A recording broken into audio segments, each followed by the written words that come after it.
जय जगन्नाथ दर्शक बंधु नमस्कार। नूतन वर्ष 2024 आपण को आपणकर परिवार समस्त को मोर अंतर भरी शुभेच्छा और अभिनंदन। प्रभु जगन्नाथंकर अपार करुणारू एही वर्षटी आपणक पई शुभदायक हेबा संगे संगे सुख शांति और समुद्र वर्ष हेउ एहा ही कामना करिवि। अव्यक्त आभांग मानस गोचर महिमा को कथारे व्यक्त करि हुए नहीं। ଯେଉଁଠାରେ ନଶ୍ୱରର ଶେଷ ସେଇଠାରେ ଚିରନ୍ତନତାର ଆୟାମ ଆରମ୍ଭ। ଏଇଠାରେ ହିଁ କଥା ଅବ୍ୟକ୍ତ ରୁହେ। ପ୍ରକୃତି ଈଶ୍ୱର ପ୍ରେମ ସର୍ବତ୍ର ଏକ ନୀରବତା ନଶ୍ୱରର ଅସୀମ ଶକ୍ତିର ଦ୍ୟୋତକ।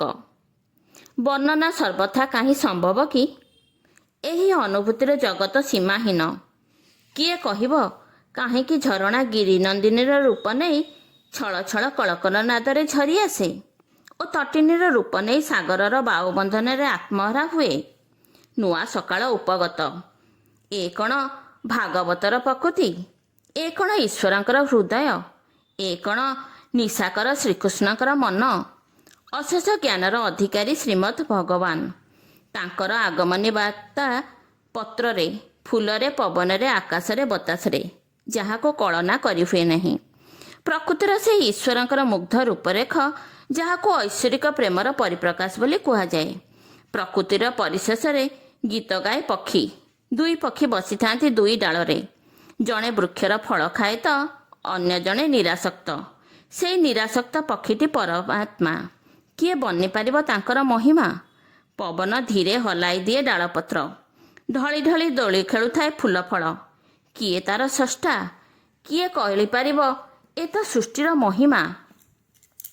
ଈଶ୍ୱରଙ୍କ ଦାନ କାହିଁକି ଢେଉ ଆସେ ବେଳାକୁ, ନାଚି ନାଚି ଫେରିଯାଏ ପୁଣି ସାଗର ଗର୍ଭକୁ।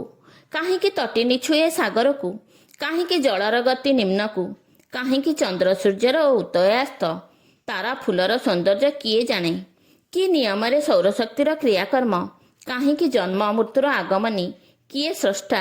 କ'ଣ ମୃତ୍ୟୁ ପରର ରହସ୍ୟ? କିଏ ବିଶ୍ୱ ସୃଷ୍ଟିର କଳାକାର? କିଏ ସେଇ ବିଶ୍ୱସ୍ରଷ୍ଟା?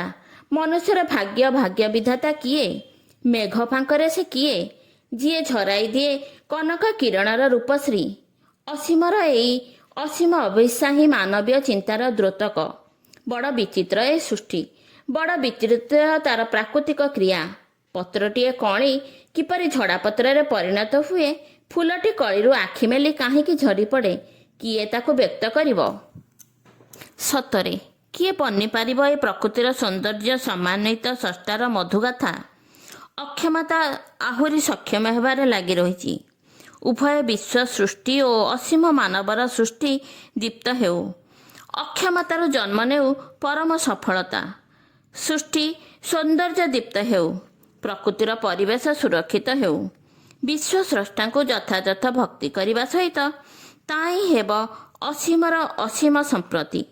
ଜୟ ଜଗନ୍ନାଥ ଦର୍ଶକ ବନ୍ଧୁ ନମସ୍କାର, ଧନ୍ୟବାଦ।